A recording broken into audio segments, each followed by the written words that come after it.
मर्ज करेगा और दूसरा और कोई करेगा क्या? क्योंकि मतलब एक ही क्लास है ना, तो अपन ऐसा ना हो कुछ गड़बड़ हो जाए। ठीक है, आकांक्षा बोल रही वो भी रिकॉर्डिंग करेगी। ठीक है, तो अपन उसको भी बोल देते हैं, वो भी रिकॉर्डिंग कर लेगी, ताकि अगर कोई प्रॉब्लम होगा तो। लेकिन हाँ, एसिडिक स्ट्रेंथ पढ़ रहे थे, मैं बस करता हूँ उसको शुरू। आकांक्षा का नाम कहाँ है वो देख रहा हूँ। अरे भाई, कहाँ है नाम? अच्छा, डबल ए लगा रखा है। ठीक है, तो अपन इनको ये दोनों रिकॉर्ड करेंगे। चलो फिर शुरू करते हैं। इंडक्टिव इफेक्ट अपन थोड़ा सा एक पार्ट शुरू करके और फिर थोड़ा सा अपन आगे एप्लीकेशन पढ़ रहे थे अपन एसिडिक स्ट्रेंथ को। सेकेंड बैच को भी मैंने एसिडिक एप्लीकेशन पे ही छोड़ दिया था, तो मैं अभी एप्लीकेशन एक बार बता देता हूँ। जैसे अपन पढ़ रहे थे इंडक्टिव, तो इंडक्टिव इफेक्ट ऐसा अपन को कोई मतलब बहुत ऐसे कोई वो नहीं लगा कि भाई इंडक्टिव इफेक्ट जो है वो कोई मतलब बहुत ज्यादा टफ या टिपिकल है। लेकिन अपन को एक बात अच्छे से पता समझ में आया कि भाई इंडक्टिव इफेक्ट का मतलब है कि अगर कोई इलेक्ट्रोनेगेटिव एटम किसी एटम से अटैच्ड हो, कोई भी इलेक्ट्रोनेगेटिव एटम हो सकता है वो, या ग्रुप हो सकता है, तो वो ग्रुप ऑर्गेनिक कंपाउंड से इलेक्ट्रॉन अपनी तरफ विड्रॉ करेगा। तो ये इलेक्ट्रॉन विड्रॉ करेगा, ये ग्रुप अगर विड्रॉ करेगा तो इसमें डेल्टा पॉजिटिव चार्ज आएगा। अगर इस पर डेल्टा पॉजिटिव चार्ज आएगा तो ये इलेक्ट्रॉन डेफिशिएंट हो गया इसके कंपैरिजन में। तो फिर ये इससे इलेक्ट्रॉन पुल करेगा, तो ऑब्वियसली बात है फिर इस पर डेल्टा पॉजिटिव चार्ज आएगा। ये इलेक्ट्रॉन डेफिशिएंट है इसके कंपैरिजन में, तो ये भी इलेक्ट्रॉन पुल करेगा। तो एक तरीके से ऐसे हुआ कि भाई इसने इसने इससे ज्यादा इलेक्ट्रॉन पुल किया, तो इसने थोड़ा सा इलेक्ट्रॉन इससे पुल कर लिया, तो इसने थोड़ा सा इलेक्ट्रॉन इससे पुल कर लिया। लेकिन सबसे ज्यादा इलेक्ट्रॉन कौन पुल करेगा? ये इससे पुल करेगा। तो जब ये इलेक्ट्रॉन डेफिशिएंट था तो थोड़ा सा इसने पुल कर लिया, थोड़ा सा इसने पुल कर लिया, तो वो एक तरीके से डिवाइड कर लिया। जो पॉजिटिव चार्ज यहाँ जनरेट हो रहा था वो आपस में डिवाइड कर लिया इन कार्बन एटम्स। अपन ने कहा था इंडक्टिव इफेक्ट सिर्फ थर्ड कार्बन एटम तक ऑपरेट करेगा। ये अपन ने लास्ट टाइम पढ़ा। अपन को किसी को डाउट नहीं भाई इंडक्टिव इफेक्ट में अपन को क्या करना है और कैसे बताना है? तो अपन बता सकते हैं कि भाई कैसे अपन को बताना है इंडक्टिव इफेक्ट, तो वो अपन ने लास्ट टाइम बताए थे। और थोड़ा सा अपन ने स्टेबिलिटी ऑफ कार्बोकैटायन पढ़ा था कि भाई कोई भी चार्ज का स्टेबिलिटी ऑफ आयन कोई भी हो, स्टेबिलिटी ऑफ आयन कोई भी होगा, है ना?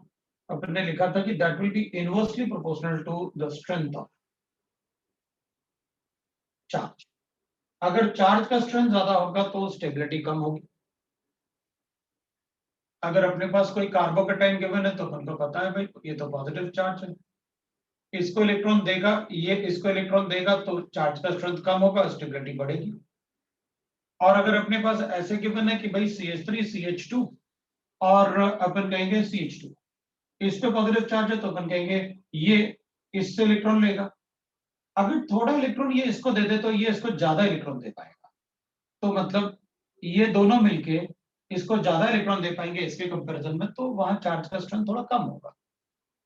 तो बनने का इसकी स्टेबिलिटी थोड़ी ज्यादा होगी एज कंपेयर टू दिस। वैसे ही अपन ने कहा था कि भाई अगर हमारे पास CH3 ऐसे एनाइन गिवन है, तो यहाँ पर भी नेगेटिव चार्ज गिवन है और यहाँ पर भी नेगेटिव चार्ज गिवन है। तो अपन चाहते थे कि भाई देखो अगर ये नेगेटिव चार्ज है तो इसमें नेगेटिव चार्ज में इन दोनों में हमने कहा कि भाई चेक कर लेते हैं कि दोनों में से ज्यादा इलेक्ट्रोनेगेटिव कौन है। तो अपन ने कहा था कि इसमें फ्री इलेक्ट्रॉन है तो इसकी इलेक्ट्रोनेगेटिविटी ज्यादा होनी चाहिए। अगर इसकी इलेक्ट्रोनेगेटिविटी ज्यादा है और ये फ्री नेगेटिव चार्ज है, तो ऑब्वियस सी बात है अगर ये ज्यादा इलेक्ट्रोनेगेटिव है तो ये इलेक्ट्रॉन को अपनी तरफ पुल करेगा। तो अगर ये अपनी तरफ पुल करेगा तो ये इससे इलेक्ट्रॉन लेगा, तो अपन कहेंगे पहले से ही उस पर 100% चार्ज है। फिर वो इलेक्ट्रॉन क्यों लेगा? तो अपन कहेंगे देखो भाई वैसे तो फ्लोरीन पे भी इलेक्ट्रॉन डेंसिटी पहले से थी, लेकिन फिर भी वो इलेक्ट्रॉन ले रहा है। क्यों ले रहा है? क्योंकि वो ज्यादा इलेक्ट्रोनेगेटिव है। तो अपन तो इलेक्ट्रोनेगेटिव एटम से कहेंगे कि भाई कौन ज्यादा इलेक्ट्रोनेगेटिव है, कौन कम इलेक्ट्रोनेगेटिव है, वो इलेक्ट्रॉन लेगा। अपन ऐसे भी लिख सकते हैं कि मेरे पास यहाँ पर एक कार्बन है और इसमें डबल बॉन्ड CH2 अटैच्ड है। तो अगर ये sp3 कार्बन है तो अपन सबको पता है कि sp3 कार्बन एटम ज्यादा इलेक्ट्रोपॉजिटिव होता है इलेक्ट्रोनेगेटिव के कंपैरिजन में। तो अगर इवन दोनों ही कार्बन कार्बन का बॉन्ड है लेकिन उनकी इलेक्ट्रोनेगेटिविटी में डिफरेंस है, अगर उनके इलेक्ट्रोनेगेटिविटी में डिफरेंस है तो ऑब्वियस सी बात है वो इलेक्ट्रॉन पुल करेगा। जो ज्यादा इलेक्ट्रोनेगेटिव है बॉन्डेड इलेक्ट्रॉन्स को वो अपनी तरफ पुल करेगा। ये तो इलेक्ट्रोनेगेटिविटी का डेफिनेशन होता है कि अगर किसी दो एटम के बीच में बॉन्ड है तो हमेशा जो ज्यादा इलेक्ट्रोनेगेटिव एटम होगा बॉन्ड उसकी तरफ शिफ्टेड होता है, उसकी टेंडेंसी इलेक्ट्रॉन शिफ्ट करने की ज्यादा होती है। तो इसमें तो फुल फ्लेज नेगेटिव चार्ज है, तो फिर ये ज्यादा इलेक्ट्रोनेगेटिव था इससे। तो फिर बॉन्डेड इलेक्ट्रॉन की टेंडेंसी किस कार्बन की इलेक्ट्रॉन लेने की ज्यादा होगी, बॉन्डेड इलेक्ट्रॉन की टेंडेंसी। तो बॉन्डेड इलेक्ट्रॉन की टेंडेंसी ज्यादा उस कार्बन की तरफ शिफ्ट होने की होगी जिस पे नेगेटिव चार्ज है, तो अपन कहेंगे ये शिफ्ट होगा इसकी तरफ। तो एक तरीके से ये इसका इलेक्ट्रॉन ये इससे इलेक्ट्रॉन ले रहा है, तो अपन कहेंगे ठीक है अगर इस पर नेगेटिव चार्ज था तो थोड़ा सा इलेक्ट्रॉन डेंसिटी बढ़ गया, तो अपन कहें भाई 10% और बढ़ गया। पहले से 100% एक नेगेटिव चार्ज था, उसमें 10% और बढ़ गया। अपन ने कहा इसमें भी पहले 100% था, तो पहले एक ही कार्बन इसको इलेक्ट्रॉन दे रहा था, अब ये वाला कार्बन एटम भी थोड़ा सा इलेक्ट्रॉन इसको देगा। अगर ये इसको थोड़ा देगा और ये तो पहले इलेक्ट्रॉन उसको दे रहा था, तो दोनों मिलके इसको इलेक्ट्रॉन देंगे, तो मान लेते हैं कि अराउंड मतलब इसने 15% इलेक्ट्रॉन दिया। अगर दोनों ने मिलकर 15% इलेक्ट्रॉन दिया तो इस पे नेगेटिव चार्ज की स्ट्रेंथ डेंसिटी और बढ़ गई। अगर नेगेटिव चार्ज का स्ट्रेंथ बढ़ेगा तो अपन कहेंगे भाई देख चार्ज का अगर स्ट्रेंथ बढ़ेगा तो मैं स्टेबिलिटी ऑफ आयन को कम बताऊंगा। तो फिर अपन उसको ये बता रहे हैं कि भाई दोनों में जो ज्यादा इलेक्ट्रोनेगेटिव है बॉन्डेड इलेक्ट्रॉन हमेशा उसकी तरफ शिफ्टेड होंगे जो ज्यादा इलेक्ट्रोनेगेटिव है। बता देंगे अपन ठीक है भाई कोई बात नहीं, इसमें स्ट्रेंथ थोड़ा ज्यादा बढ़ रहा है तो अपन कहेंगे ए की स्टेबिलिटी ज्यादा हो जाएगी इससे। तो उस टाइप से अपन स्टेबिलिटी बता सकते हैं कि भाई किसकी स्टेबिलिटी ज्यादा होगी या किसकी स्टेबिलिटी कम होगी। फिर अपन कहेंगे अच्छा ठीक है कोई बात नहीं, अपन ने ऐसे पता चल गया हमको। अब अगर मान लो अपन दो मॉलिक्यूल में कंपैरिजन करते हैं, अपने पास दो मॉलिक्यूल्स हैं और अपन को कंपैरिजन के लिए कहा गया, तो अपन साफ साफ बोल सकते हैं भाई मेरे पास एक ये मॉलिक्यूल है और मेरे पास एक मॉलिक्यूल ऐसे है। तो अपन कहेंगे देखो भाई दोनों ही मॉलिक्यूल जो आपने लिख रखे हैं दोनों में सिमेट्री तो है नहीं। अगर दोनों में सिमेट्री नहीं है तो ऑब्वियस सी बात है दोनों के बॉन्ड लेंथ दोनों की इलेक्ट्रॉन डिस्ट्रीब्यूशन सब कुछ चेंज हो जाएगा। अपन कहेंगे इसमें ये इलेक्ट्रॉन पुल कर रहा होगा, तो अगर हम चेक करें तो इसका कार्बन 1 जो है और इसका कार्बन 2, इसका कार्बन 1 और कार्बन 2 ये ले लेते हैं, तो अपन कहेंगे कि ये वाला कार्बन इलेक्ट्रॉन डेफिशिएंट नहीं होगा लेकिन ये वाला कार्बन एटम तो इलेक्ट्रॉन डेफिशिएंट है क्योंकि इसके पास डेल्टा नेगेटिव है और इसके पास डेल्टा पॉजिटिव है। अब वो इंडक्टिव इफेक्ट है, तो अपन कहेंगे भाई ठीक है ये इससे इलेक्ट्रॉन लेगा, तो अपन बता देंगे ये वाला कार्बन इससे इलेक्ट्रॉन को पुल करेगा अपनी तरफ। तो फिर अगर इलेक्ट्रॉन डेंसिटी इसकी तरफ शिफ्ट होगी तो ये बॉन्ड लेंथ थोड़ा सा माइन्यूटली चेंज होगा और अपन कहेंगे यहां पर जो इसका बॉन्ड लेंथ होगा वो थोड़ा सा चेंज होगा। अगर वो चेंज होगा तो अपन अगर कोई कंपैरिजन के लिए कहेगा कि भाई बताओ ए और बी में से कौन सा कार्बन कार्बन बॉन्ड लेंथ छोटा है, तो मैं बता दूंगा कि अगर इससे इलेक्ट्रॉन पुल कर रहा होगा तो ये इसके इलेक्ट्रॉन को पुल करेगा तो ये बॉन्ड लेंथ थोड़ा छोटा हो जाएगा। क्यों? क्योंकि इस पे डेल्टा पॉजिटिव चार्ज जनरेट होने से ये इसके इलेक्ट्रॉन डेंसिटी को अपनी तरफ पुल करेगा तो फिर बॉन्ड लेंथ में थोड़ा तो चेंज आएगा, नेग्लिजिबल आए लेकिन चेंज तो आएगा और बॉन्ड लेंथ में बॉन्ड एनर्जी में चेंज तो आएगा। अब अगर अपन कहेंगे इस कार्बन कार्बन में बॉन्ड लेंथ चेंज आएगा, हाइड्रोजन में भी बॉन्ड लेंथ का चेंज आएगा। क्यों? क्योंकि इस पे डेल्टा पॉजिटिव चार्ज है तो ये वाला बॉन्ड लेंथ ये जो कार्बन होगा ये अपने हाइड्रोजन से इलेक्ट्रॉन पुल करेगा, इस पे तो डेल्टा पॉजिटिव चार्ज नहीं है, तो फिर ये अपने हाइड्रोजन से इलेक्ट्रॉन पुल नहीं करेगा, वो तो करेगा क्योंकि डेल्टा पॉजिटिव चार्ज है, तो फ्लोरीन उसके इलेक्ट्रॉन को लेके जा रहा है। तो अपन कहेंगे इसमें तो ऐसा कुछ भी नहीं है, तो फिर इस केस में क्या होगा, अपन कहेंगे ये वाला CH बॉन्ड और ये वाले CH बॉन्ड दोनों ही बॉन्ड लेंथ डिफरेंट होंगे। कैसे डिफरेंट होंगे? तो अपन कहेंगे देखो भाई यहां पर ये कार्बन ज्यादा इलेक्ट्रॉन डेफिशिएंट है तो इसको इलेक्ट्रॉन चाहिए, राइट, इसको इलेक्ट्रॉन चाहिए। तो अपन कहेंगे अगर इसको इलेक्ट्रॉन चाहिए तो ऑब्वियस सी बात है ये इलेक्ट्रॉन को अपनी तरफ पुल करेगा। अगर ये इलेक्ट्रॉन को अपनी तरफ पुल करेगा तो ये बॉन्ड लेंथ छोटा होगा इससे, इसका मतलब है अगर मैं इसको C बॉन्ड लिखता हूं इसको D बॉन्ड लिखता हूं तो अपन लिख सकते हैं भाई बॉन्ड स्ट्रेंथ अगर अपन बॉन्ड स्ट्रेंथ लिखेंगे तो बताएंगे अपन कि B is greater than A, और अगर CH बॉन्ड स्ट्रेंथ की बात करेंगे तो अपन कहेंगे D is greater than C. So like that we can write the bond strength will change. अगर थोड़ा भी मॉलिक्यूल में थोड़ा भी किसी कोई भी फैक्टर चेंज होता है तो मॉलिक्यूल के सारे एनवायरनमेंट में चेंज होगा ही. और इंडक्टिव इफेक्ट तो वीकेस्ट इफेक्ट है जो हमने पढ़ा है. अभी तो बहुत सारे इफेक्ट पढ़ने हैं जिसकी वजह से बहुत सारे चेंजेस आए. तो इंडक्टिव इफेक्ट में अपन ने बस एक आइडिया लेना है अपन को कि अगर कोई कहीं इलेक्ट्रोनेगेटिव एटम है तो मॉलिक्यूल में सारे इलेक्ट्रॉन्स, मॉलिक्यूल के सारे इलेक्ट्रॉन, सारे बॉन्ड के इलेक्ट्रॉन्स हमेशा किसकी तरफ भागते हैं? इलेक्ट्रोनेगेटिव एटम की तरफ, क्योंकि वो इलेक्ट्रोनेगेटिव एटम इलेक्ट्रॉन को अपनी तरफ पुल करता है. तो अपन बता सकते हैं. ठीक है, अब किसी को डाउट नहीं, मैं आगे बढ़ाऊंगा. अब ये कह रहे हैं कि inductive effect and stability has to be considered independently. हाँ, तो स्टेबिलिटी कैसे कर सकते हो आप? किसकी स्टेबिलिटी इंडिपेंडेंटली कंसीडर करोगे आप? भाई विदाउट इंडक्टिव इफेक्ट आप कैसे? इसका मतलब ये हो गया कि तुम्हारा मतलब ये है कि मैं मतलब कार्बन और CH बॉन्ड, अगर कोई मुझसे पूछेगा कि कार्बन ऑफ और कार्बन एंड Cl बॉन्ड दोनों को मैं इंडिपेंडेंटली ही मतलब डील करूंगा, आप ऐसे कैसे बोल सकते हो? आप कहोगे ये बॉन्ड लेंथ छोटा है. क्यों छोटा है? क्योंकि F लेके जा रहा है इलेक्ट्रॉन. ऑलमोस्ट सिमिलर साइजेस ले लो. लो भाई, आप कैसे बताऊंगा मैं? Without interface you can not explain this. आपको क्या बताना होगा कि भाई ये इलेक्ट्रॉन ज्यादा पुल करेगा, ये बॉन्ड ज्यादा छोटा. तो विदाउट, आप ऐसे थोड़ी बोल सकते हो. आपके पास 4 तो एटम है और उस एटम से आप स्टेबिलिटी चेक करोगे तो आप बता ही नहीं सकते. ऐसे ऐसे बोल ही नहीं सकते आप कि भाई स्टेबिलिटी और इंडक्टिव इफेक्ट इंडिपेंडेंटली दोनों अलग अलग बातें हैं. नहीं, इंडक्टिव इफेक्ट से ही स्टेबिलिटी बता. भाई आप ऐसे कर लो. मान लो आपसे मैंने कहा ऐसे है मेरे पास, ये नेगेटिव चार्ज है, इधर है NO2 है मेरे, और ज्यादा क्यों कंपैरिजन करें, मैं तो छोटा सा कंपैरिजन कर देता हूँ. मेरे पास Cl है, मेरे पास CH है, ये नेगेटिव चार्ज है, और मेरे पास Br है. ये भी इलेक्ट्रॉन विड्रॉ कर रहा है, ये भी इलेक्ट्रॉन विड्रॉ कर रहा है. बताओ किसमें चार्ज का स्ट्रेंथ ज्यादा है, ए और बी में से? तो बताऊंगा. इन दोनों में से अगर चार्ज का स्ट्रेंथ ज्यादा चेक करना है तो इसमें ज्यादा है. रीजन? क्योंकि ये इलेक्ट्रॉन विड्रॉ नहीं कर रहा, ये इलेक्ट्रॉन विड्रॉ कर रहा है. अगर ये इलेक्ट्रॉन विड्रॉ करेगा तो चार्ज का स्ट्रेंथ क्या होगा? कम होगा, और चार्ज का स्ट्रेंथ कम होगा तो स्टेबिलिटी बढ़ेगी.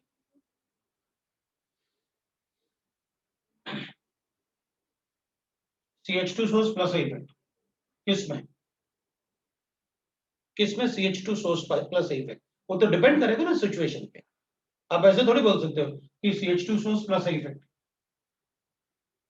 ये CH2 हमेशा प्लस इफेक्ट शो करेगा. वो तो प्लस इफेक्ट तब शो करेगा कि भाई ये इसको इलेक्ट्रॉन दे रहा है, ये ज्यादा इलेक्ट्रोनेगेटिव है, तो जो ग्रुप है, जो ज्यादा इलेक्ट्रोनेगेटिव एटम है, उसके रिस्पेक्ट में देखूंगा कि किसका प्लस है और किसका माइनस है इफेक्ट है. मैं तो कहूंगा दिस शोस प्लस इफेक्ट. अब बताओ आप. ये प्लस इफेक्ट शो कर रहा है, ऑक्सीजन शोस प्लस इफेक्ट. अब बताओ. ट्रेन में बैठी हूँ. क्या हुआ? बोलो. सर चार्ज विड्रॉ कर रहा है या नहीं कर रहा है, इसका क्या मतलब होगा? तो अपन कहेंगे देख भाई, चार्ज विड्रॉ करने का मतलब हो गया कि मान लेते हैं कि अपने पास इस पर नेगेटिव चार्ज है. अगर इस पर नेगेटिव चार्ज है और Cl प्रेजेंट है, तो अपन क्या करेंगे? अगर Cl प्रेजेंट है तो देख, ये तो इलेक्ट्रॉन दे रहा है तो ये भी इलेक्ट्रॉन दे रहा है, तो ये वाला पार्ट तो सेम हो गया, इसका एनवायरनमेंट तो सेम हो गया, इससे अपन को कोई मतलब. अपन उस तरफ चेक करेंगे इन दोनों में ज्यादा इलेक्ट्रोनेगेटिव कौन है, ये. तो ये इलेक्ट्रॉन ज्यादा विड्रॉ करेगा, इसको ज्यादा इलेक्ट्रॉन चाहिए. ये ज्यादा इलेक्ट्रोनेगेटिव है, मतलब बॉन्डेड इलेक्ट्रॉन इसकी तरफ ज्यादा शिफ्ट होंगे. अगर बॉन्डेड इलेक्ट्रॉन इसकी तरफ ज्यादा शिफ्ट होंगे तो ये ज्यादा इलेक्ट्रॉन डेफिशिएंट होगा इसके रिस्पेक्ट में. मतलब ये इलेक्ट्रॉन ज्यादा विड्रॉ करेगा, तो यहां से ज्यादा इलेक्ट्रॉन जाएंगे क्लोरीन की तरफ इसके कंपैरिजन में. अगर इस तरफ ज्यादा इलेक्ट्रॉन जाएगा तो इसका स्ट्रेंथ कम होगा, स्ट्रेंथ कम होगा तो स्टेबिलिटी बढ़ेगी. और चार्ज में अगर मेरे पास ऐसे गिवन है, मेरे पास सोडियम गिवन है 281, और मेरे पास अगर ये गिवन है 28, बताओ दोनों में से ज्यादा स्टेबल कौन है?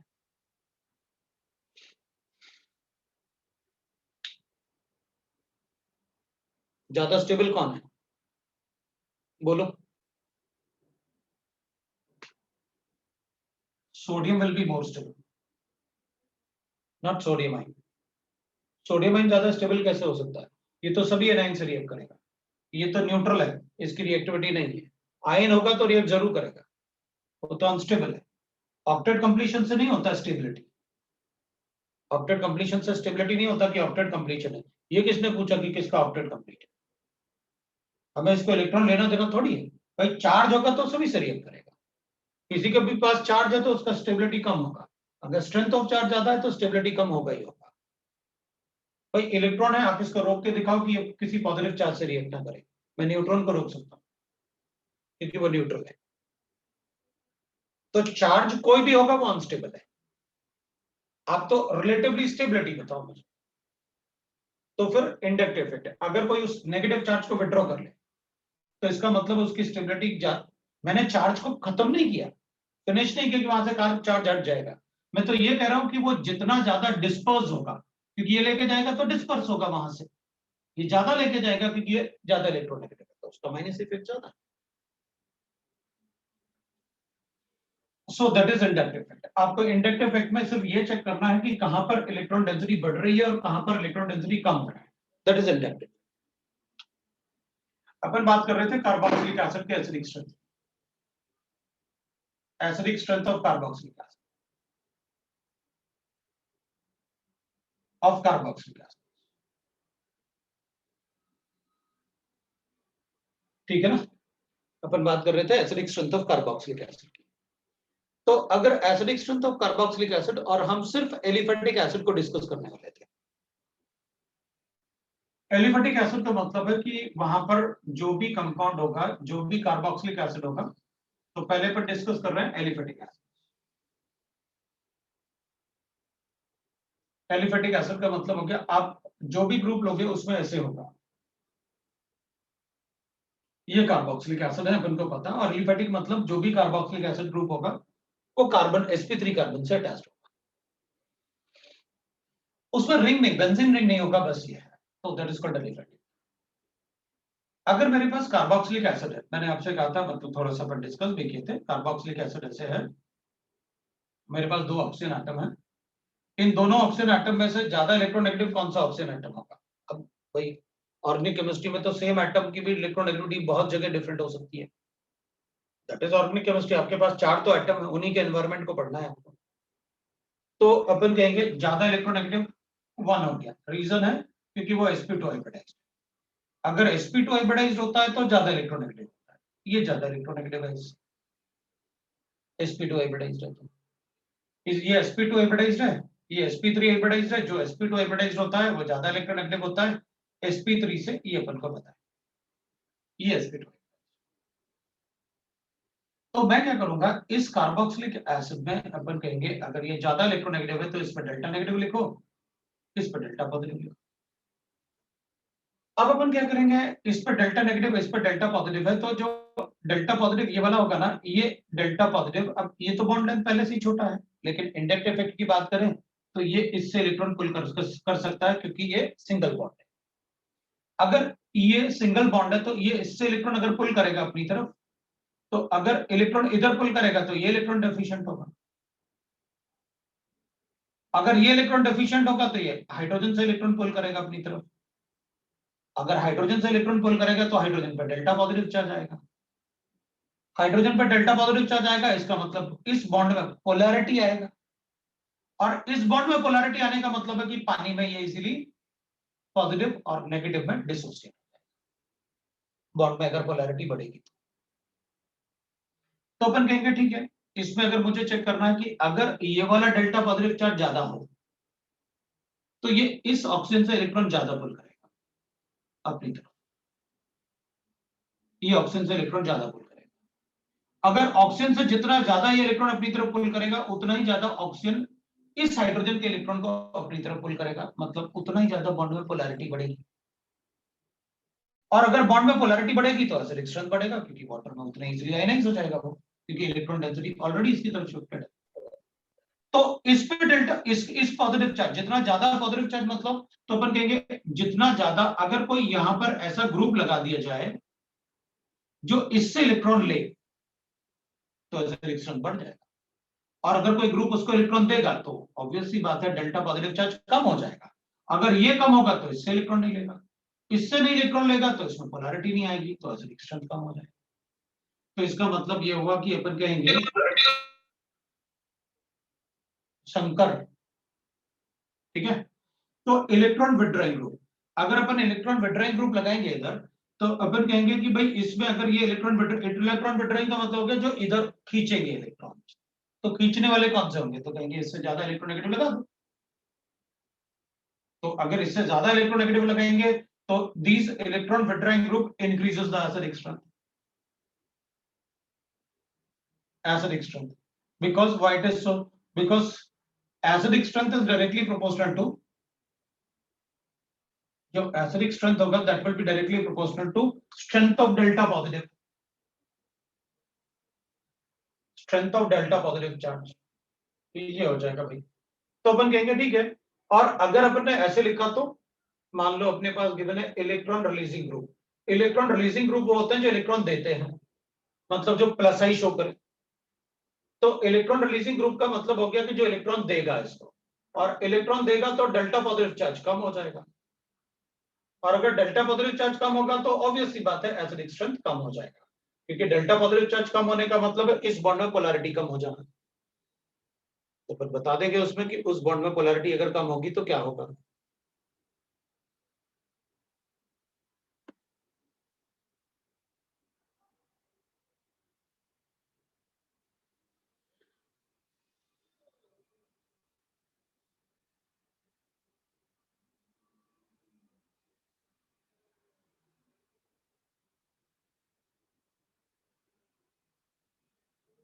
एक मिनट रिकॉर्डिंग रोकना है, शुरू करते हैं। तो वो बीच में पता नहीं वो क्यों जूम हो जाता है अपने आप, वो वैसे हो जाता है जूम हो जाता है, अब मैं देख लूंगा, वो सुबह भी हो रहा था, पता नहीं ऐसा क्यों होने लगा, मुझे लगता कुछ गड़बड़ तो नहीं है, नहीं तो उसको वापस करके दूसरा बुलाना पड़ेगा। चलो अपन पढ़ते हैं। तो अपन क्या बात कर रहे थे कि भाई देख, अगर कोई इससे इलेक्ट्रॉन विड्रॉ कर ले, तो अगर electron withdrawing EWG is electron withdrawing group, we know that electron withdrawing group. अब इलेक्ट्रॉन विड्रॉइंग ग्रुप क्या मतलब, इलेक्ट्रॉन विड्रॉइंग ग्रुप, और वो होते हैं जिनका माइनस इफेक्ट होगा, तो अपन कहेंगे भाई इलेक्ट्रॉन विड्रॉइंग वो होते हैं जिनके माइनस इफेक्ट होते हैं, जो इलेक्ट्रॉन ले सकते हैं उससे। और इलेक्ट्रॉन रिलीजिंग ग्रुप का मतलब हो गया कि जो इसको इलेक्ट्रॉन दे सकते हैं जो प्लस आई इफेक्ट शो करेंगे, तो this is electron releasing group. तो इलेक्ट्रॉन रिलीजिंग ग्रुप, ठीक है, इलेक्ट्रॉन रिलीजिंग ग्रुप। अब अपन चेक करेंगे, ठीक है भाई। तो ठीक है, एक छोटा सा क्वेश्चन लेते हैं और फिर देखते हैं कि अपन को क्या करना है। मान लो अपने पास ऐसे एक है और अपन को एसिडिक स्ट्रेंथ चेक करना है।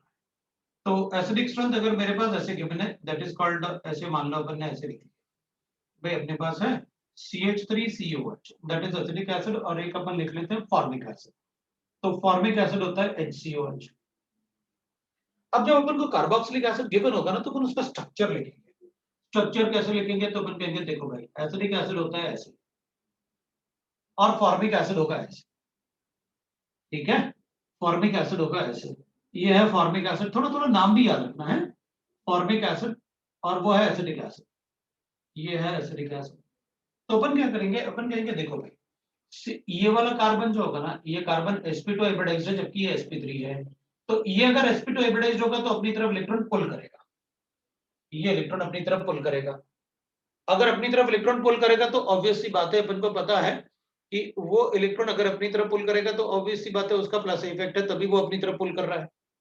तो ये इलेक्ट्रॉन अगर अपनी तरफ पुल करेगा तो ऑब्वियस सी बात है, अगर ऐसे ना एसिडिक एसिड अपन ने लिखा, थोड़ा बड़ा लिख देता हूं, अपन ने इसको इलेक्ट्रॉन दिया, अगर ये इलेक्ट्रॉन देगा तो इसका डेल्टा पॉजिटिव चार्ज क्या होगा, कम होगा।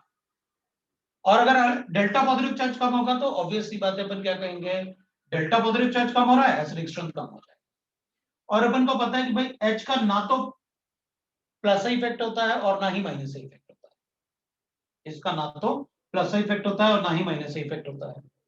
तो इसका तो ना तो प्लस इफेक्ट और ना माइनस इफेक्ट है, अगर इसका प्लस इफेक्ट भी नहीं है माइनस इफेक्ट भी नहीं है, तो इसका डेल्टा पॉजिटिव चार्ज तो ज्यादा होगा इसके डेल्टा पॉजिटिव चार्ज से।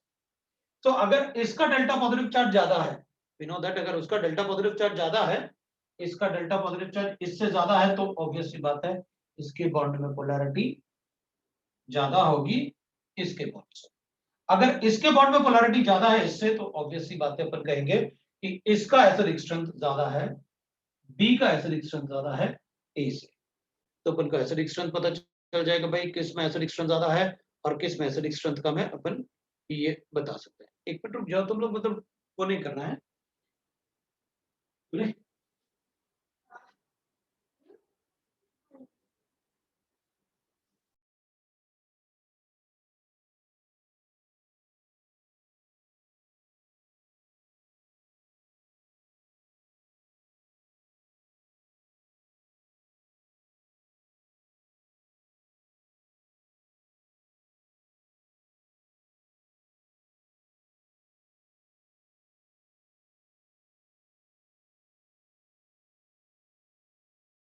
फिर बाद में अगर कोई प्रॉब्लम होगा तो देखेंगे। तो बी को अपन ने ज्यादा एसिडिक बताया, बी को अपन ने ज्यादा एसिडिक बताया क्योंकि इसमें डेल्टा पॉजिटिव चार्ज ज्यादा था इसके कंपेयर, राइट ना, इसमें डेल्टा पॉजिटिव चार्ज ज्यादा था।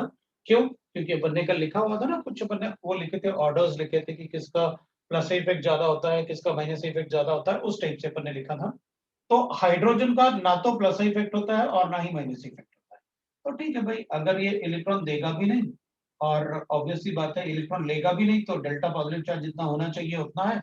लेकिन CH3 जो होता है वो तो प्लस इफेक्ट शो करेगा, और CH3 अगर प्लस इफेक्ट शो करेगा तो डेल्टा पॉजिटिव चार्ज डिक्रीज होगा।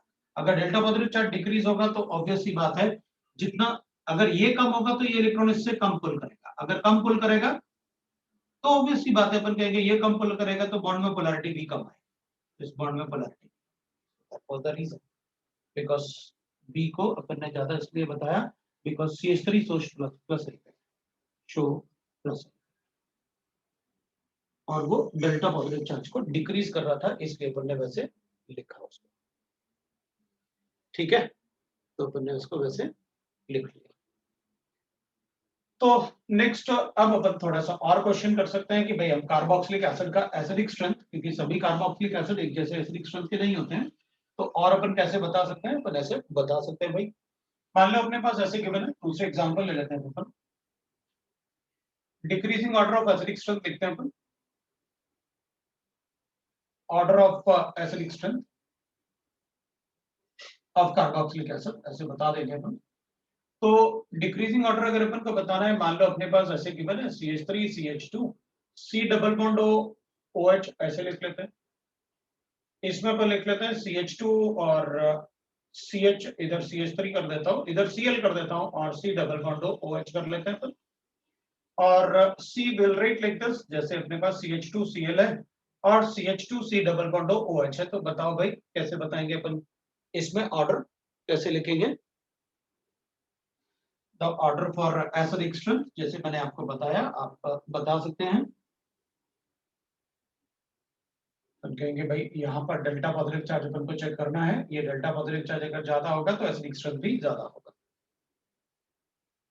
C2H5 तो सिर्फ एल्काइल ग्रुप है जिसका सिर्फ प्लस इफेक्ट होता है। इधर Cl है तो Cl इधर इलेक्ट्रॉन विड्रॉ करेगा, इससे भी इलेक्ट्रॉन विड्रॉ करने की कोशिश करेगा, जबकि ये डेल्टा पॉजिटिव चार्ज है, ये वाला पार्ट तो सभी में सेम है, इसलिए अपन इस पार्ट पे फोकस नहीं करने वाले क्योंकि ये वाला पार्ट सभी में सेम है। जो पार्ट सभी में सेम होता है आप उसको फोकस मत करो, आप उस पार्ट को फोकस करो जो डिफरेंट है, क्योंकि वो डिफरेंट पार्ट ही हमको बताएगा कि हमको एसिडिक स्ट्रेंथ कैसे चेक करना है। तो अपन कहेंगे यहाँ डेल्टा पॉजिटिव चार्ज है, यहाँ डेल्टा पॉजिटिव है, ये इससे इलेक्ट्रॉन विड्रॉ करेगा, लेकिन यहाँ पर डेल्टा नेगेटिव होगा, यहाँ डेल्टा पॉजिटिव है, यहाँ डेल्टा डबल पॉजिटिव है, तो इसका स्ट्रेंथ तो कम होता है इसके कंपैरिजन में। तो ये इलेक्ट्रॉन, ये इससे इलेक्ट्रॉन कम विड्रॉ करेगा इसके कंपैरिजन में। तो अगर ये इलेक्ट्रॉन ज्यादा विड्रॉ करेगा क्योंकि इसका डिस्टेंस ज्यादा है ना Cl का, तो अपन कहेंगे ये इलेक्ट्रॉन कम पुल करेगा इसके कंपैरिजन में, और यहाँ तो सिर्फ इलेक्ट्रॉन देने वाला प्रेजेंट है, यहाँ पर तो दोनों इलेक्ट्रॉन लेने वाले प्रेजेंट है, लेकिन इसका इस ग्रुप का माइनस इफेक्ट ज्यादा होगा इस पे रादर देन दिस ग्रुप, क्योंकि यहाँ डिस्टेंस Cl का ज्यादा है।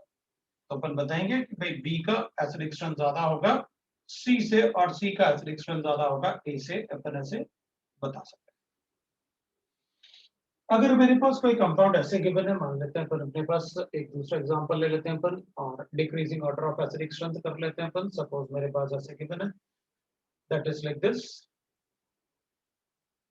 CH2 C double bond OH लिख लेता हूँ, Cl लिख लेते हैं अपन, CH2 C double bond OH और C लिखेंगे अपन, Br लिख लेते हैं, CH2 C double bond OH कर लेता हूँ और एक D कर देता हूँ, दैट इज NO2 और CH2 C double bond OH।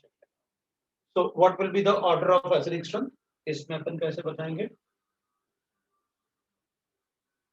दूसरा क्वेश्चन ले लेता हूं मैं, तब तक आप इसको सॉल्व कर लीजिए। कैसे आप एसिडिक स्ट्रेंथ बताने वाले हो?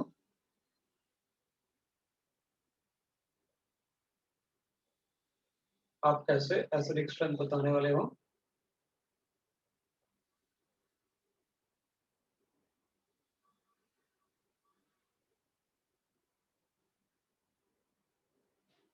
तो इस वाले में अपन एसिडिक स्ट्रेंथ कैसे बताएंगे? तो अपन कहेंगे भाई इस पार्ट में जो विड्रॉइंग ग्रुप है, यहाँ पर F है, यहाँ पर Cl है, यहाँ पर Br है और यहाँ पर NO2 है। तो अपन चेक करेंगे कि माइनस इफेक्ट सबसे ज्यादा किसका होता है। सबसे ज्यादा इनमें से कौन इलेक्ट्रॉन विड्रॉ करेगा? तो अपन को पता है NO2 सबसे ज्यादा इलेक्ट्रॉन विड्रॉ करेगा। ये वाला पार्ट तो सभी में सेम है, मतलब हमें इफेक्ट इनका चेक करना है। ये सब इलेक्ट्रॉन, ये सभी कार्बन से ज्यादा इलेक्ट्रोनेगेटिव है। अगर कार्बन से ज्यादा इलेक्ट्रोनेगेटिव है तो वो अपनी तरफ इलेक्ट्रॉन विड्रॉ करेंगे। अगर वो अपनी तरफ इलेक्ट्रॉन विड्रॉ करेंगे तो इसमें अपन चेक करेंगे सबसे ज्यादा इलेक्ट्रॉन कौन विड्रॉ करेगा, तो माइनस इफेक्ट लिख लेते हैं। सभी का माइनस इफेक्ट होता है, तो NO2 का माइनस इफेक्ट F से ज्यादा है, F का Cl से और Cl का Br से। तो ऑब्वियस सी बात है, जिसका माइनस इफेक्ट ज्यादा होगा वो इलेक्ट्रॉन को ज्यादा पुल करेंगे। अगर ये इलेक्ट्रॉन को ज्यादा पुल करेंगे तो ऑब्वियस सी बात है फ्लोरीन इससे इलेक्ट्रॉन पुल करेगा, ये इससे इलेक्ट्रॉन पुल करने की कोशिश करेगा और इलेक्ट्रॉन पुल करेगा तो OH बॉन्ड में पोलैरिटी बढ़ेगी, जैसे मैंने आपको बताया। तो अपन कहेंगे ठीक है भाई, इसमें फिर आंसर अगर अपन को लिखना है तो डी सबसे ज्यादा होगा, उसके बाद ABC आ जाएगा, that will be the answer. अगर किसी को डाउट नहीं है तो आप दूसरा क्वेश्चन कर सकते हैं, और किसी को डाउट है तो आप पूछो, और नहीं है तो फिर मैं कोई और एक दो क्वेश्चन देता हूँ। तो एलिफेटिक कंपाउंड्स में आपको पता है कि कैसे अपन को बताना होता है एसिडिक स्ट्रेंथ। हमें सिर्फ चेक करना होता है कि कहां पर इलेक्ट्रॉन विड्रॉइंग ग्रुप प्रेजेंट है, और अगर हमें इंडक्टिव इफेक्ट पता होगा तो अपन इजीली बता देंगे। एसिडिक स्ट्रेंथ बताना है अपन को, कोई भी कंपाउंड अगर अपन को गिवन है तो we are able to tell किसका एसिडिक स्ट्रेंथ ज्यादा होगा।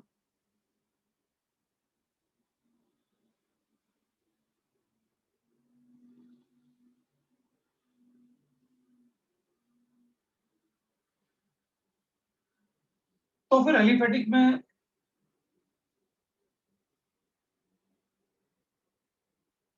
वो तो बता, मेरे ख्याल से अब तुम लोग, अच्छा उसका आंसर बता दिया, अब तुम लोग आंसर बता सकते हो, और अभी भी अगर किसी को डाउट है तो आप बता सकते हो।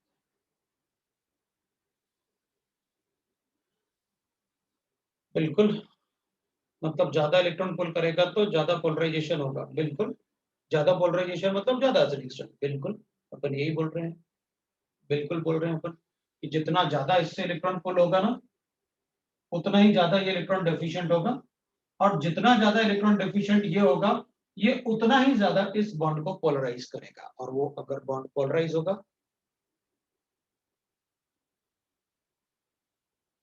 तो ठीक है। तो मैं आपको ऐसे अब एक और एग्जांपल ले लेते हैं अपन। तो इसमें तो अपन ऐसे बता देंगे भाई देखो, ये वाला पार्ट तो सभी में सेम है, ये वाला पार्ट तो सभी में सेम है, तो अपन को वो पार्ट तो ज्यादा फोकस नहीं करना है, फोकस इनको करना है। तो अपन चेक करेंगे ना, इससे जो कार्बन एटम अटैच्ड है, अब इन तीनों को पहले अपन ऑब्जर्व करेंगे, ऑब्जर्व करेंगे तो this is sp3, this is sp2 and this is sp8। मतलब ये वाला कार्बन सबसे ज्यादा इलेक्ट्रोनेगेटिव है इन तीनों। अगर इन तीनों में ये कार्बन सबसे ज्यादा इलेक्ट्रोनेगेटिव है, तो ऑब्वियस सी बात है इस कार्बन को इलेक्ट्रॉन ज्यादा चाहिए। अगर इस कार्बन को इलेक्ट्रॉन ज्यादा चाहिए तो अपन कहेंगे कि ये इससे ज्यादा इलेक्ट्रॉन पुल करने की कोशिश करेगा इसके कंपैरिजन में, और ये ज्यादा इलेक्ट्रॉन पुल करने की कोशिश करेगा इसके कंपैरिजन में। ये तो सिर्फ प्लस इफेक्ट ही शो कर सकता है, ये ज्यादा इलेक्ट्रोनेगेटिव है क्योंकि sp2 हाइब्रिडाइज्ड है, ये sp हाइब्रिडाइज्ड है। तो तीनों का अगर अपन इफेक्ट चेक करेंगे तो अपन कहेंगे सबसे ज्यादा एसिडिक C होगा, फिर B होगा और फिर A होगा। ये अपना एसिडिक स्ट्रेंथ। मुझे लगता है सबको समझ में आया। अब आप एक बार इसको भी देख लो और मैं तब तक एक दूसरा क्वेश्चन लिखता हूं।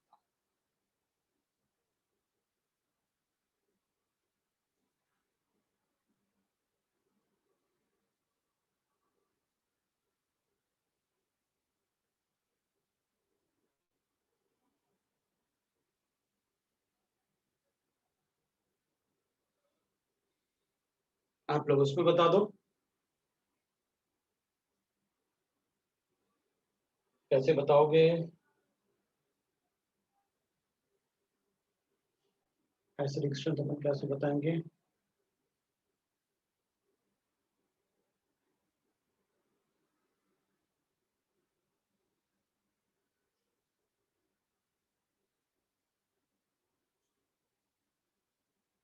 अगर आपके दिमाग में कुछ भी चल रहा है आप बोल के भी बता सकते हो, आप लिख के भी बता सकते हो, क्योंकि जब भी क्वेश्चन सॉल्व करूंगा मैं चैट को ओपन करके रखूंगा। आप बोल भी सकते हो और लिख भी सकते हो अगर आपको बोलना है कि हम इसको कैसे करें।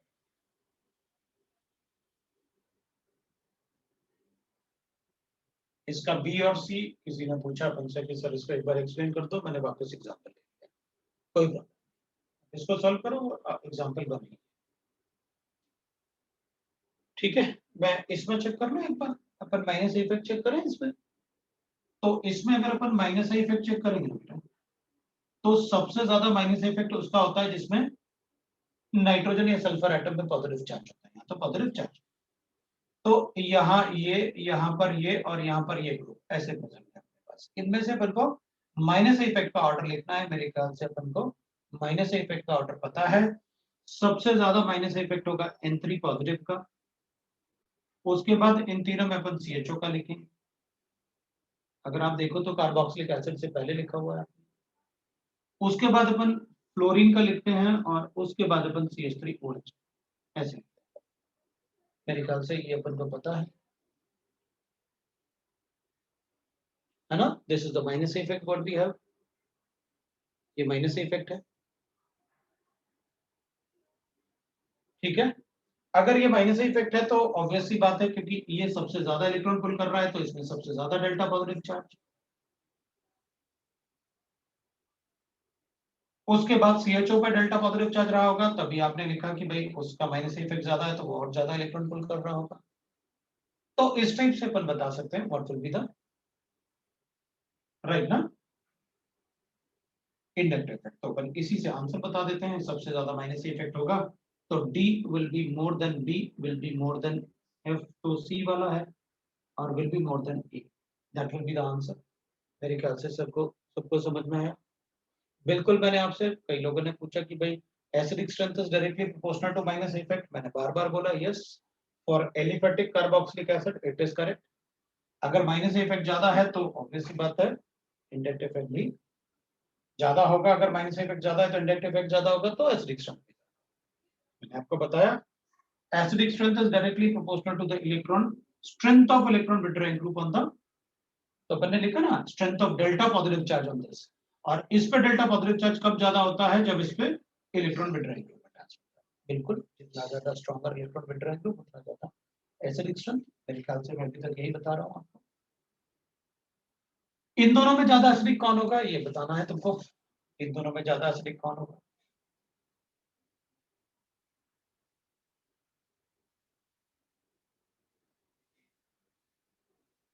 सबने मुझे बताया A is more acidic then B, ए ज्यादा एसिडिक होगा, सब लोग बता रहे हैं। अगर किसी को डाउट है तो वो बता सकता है। क्योंकि ए का डिस्टेंस, फ्लोरीन का डिस्टेंस ए में इससे कम है, अगर ये डिस्टेंस कम है तो ये इससे ज्यादा इलेक्ट्रॉन पुल कर पाएगा, और इसका इससे डिस्टेंस ज्यादा है इसलिए कम इलेक्ट्रॉन पुल कर पाएगा।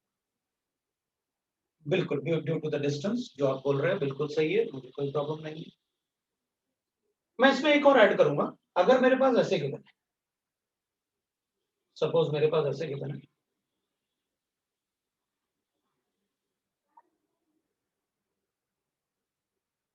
अब अपन से ऐसे पूछ सकते हैं, अब अपन से वो ऐसे पूछ सकते हैं, क्योंकि अब मतलब अपन ने ऑब्वियस सी बात है इन दोनों में तो अपन को पता है, कोई डाउट नहीं है अपन को। तो फिर अपन कहेंगे देखो भाई, दो सीएल का तो मतलब ओवरऑल अगर देखा जाए तो अपन इसका माइनस ही विड्रॉ ऐसे चेक करते हैं, सीएल का माइनस इफेक्ट है, तो अपन क्या करेंगे कि यार एक बात बताओ, ये ग्रुप में ज्यादा इलेक्ट्रॉन विड्रॉ कर सकता है या ये ग्रुप ज्यादा इलेक्ट्रॉन विड्रॉ कर सकता है ना, ये ग्रुप ज्यादा इलेक्ट्रॉन विड्रॉ कर सकता है। तो अपन कहेंगे देखो, अगर दो एटम अटैच्ड है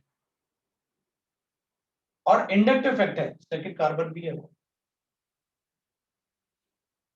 अगर दो एटम अटैच्ड है तो ज्यादा एसिडिक स्ट्रेंथ इसी का होगा, क्योंकि दो एटम अगर अटैच्ड है तो ऑब्वियस सी बात है इसमें दो एटम, अगर इसका जैसे अपन लिखेंगे ये अल्फा, अल्फा पोजीशन वो होता है जिससे फंक्शनल ग्रुप अटैच्ड होता है, ये फंक्शनल ग्रुप है, ये अल्फा है, ये बीटा है। अगर सिर्फ एक ही पोजीशन का डिफरेंस है ना, और यहां पर फ्लोरीन और यहां पर दो एटम है जिसका इलेक्ट्रोनेगेटिविटी ऑलमोस्ट, जिसका माइनस इफेक्ट ऑलमोस्ट इसके बराबर है, ये दो एटम प्रेजेंट हैं, ये भी इलेक्ट्रॉन पुल करेगा, ये भी इलेक्ट्रॉन पुल करेगा, तो अब अपन ये चेक कर लें कि भाई इसका माइनस इफेक्ट ज्यादा लिखूं, क्योंकि इस कार्बन से अटैच्ड है ना ये CH Cl2, या फिर मैं इसका माइनस इफेक्ट ज्यादा लिखूं, इससे एक फ्लोरीन डायरेक्टली अटैच्ड है, एक फ्लोरीन, यहां पर दो क्लोरीन है, वहां एक ही फ्लोरीन है, दो क्लोरीन का माइनस इफेक्ट ज्यादा होगा एक ही फ्लोरीन।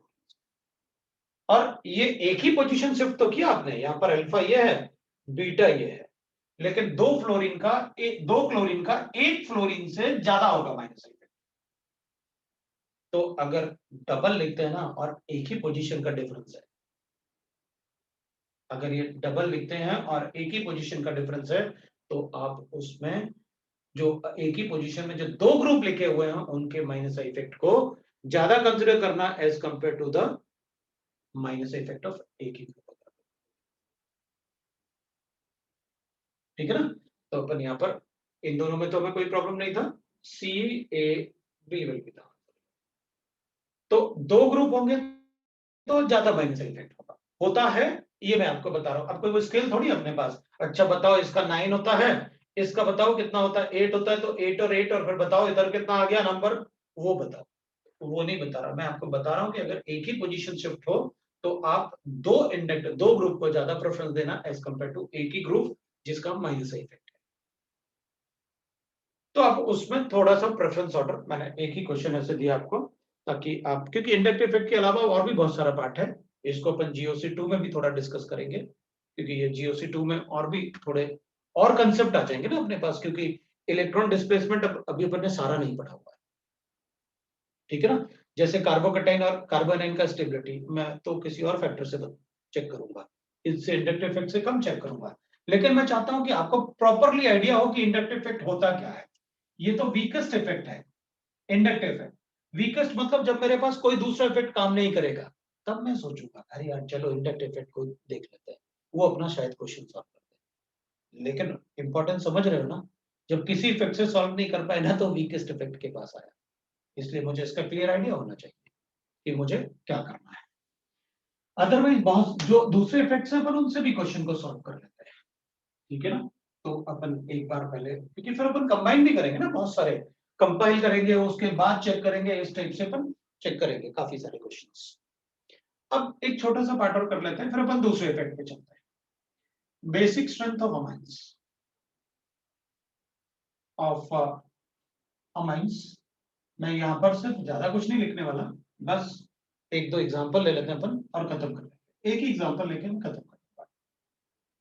CH3 CH2 NH2 है मेरे पास, इस पे इलेक्ट्रॉन डेंसिटी है, basic strength of amines will be directly proportional to the, मतलब will say that electron density on nitrogen atom, on nitrogen atom, right ना। बेसिक स्ट्रेंथ ऑफ अमाइंस जो है वैसे तो बहुत सारे फैक्टर्स पर डिपेंड करेगा, लेकिन with respect two electron density on nitrogen atom, तो मैंने यहाँ पर ना ऐसे लिख दिया, मैंने यहाँ पर विद रिस्पेक्ट टू लिखा है बी, तो अगर अपन देखेंगे तो that is called Lewis basis, because अगर किसी का ऑक्टेट कंप्लीट है अपन को पता है किसी के पास एक लोन पेयर है और उसका ऑक्टेट कंप्लीट है, then it will be called as a Lewis base. तो यहाँ पर एक तरीके से अपन लुईस बेस देख रहे हैं। तो दोनों में से ज्यादा इलेक्ट्रॉन डेंसिटी किसके पास है ये तुमको बताना है।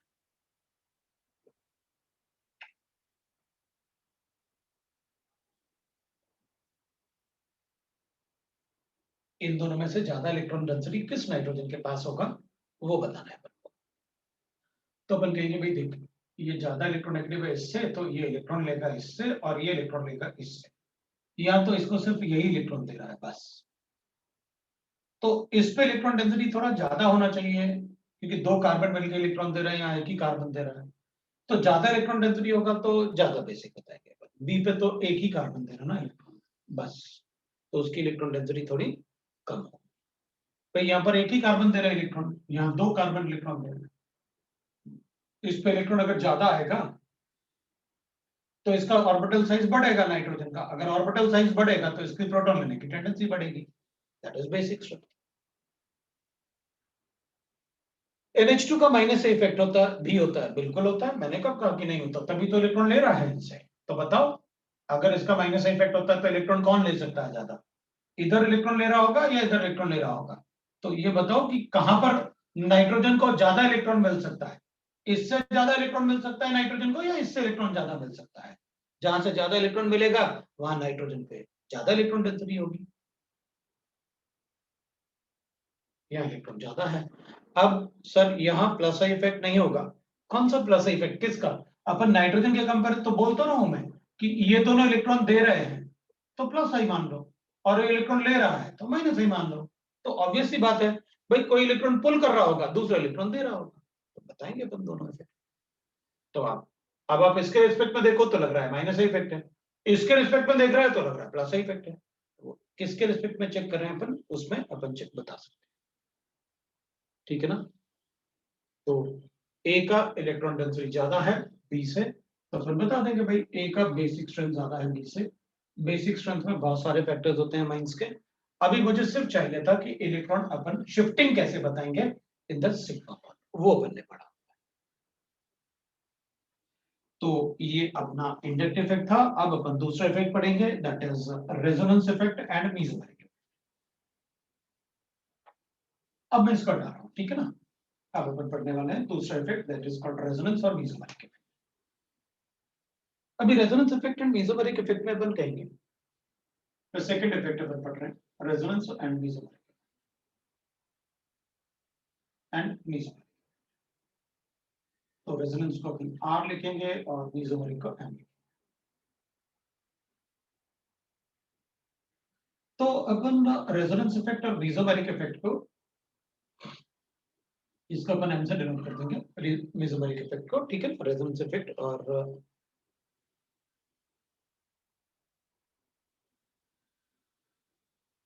ठीक है।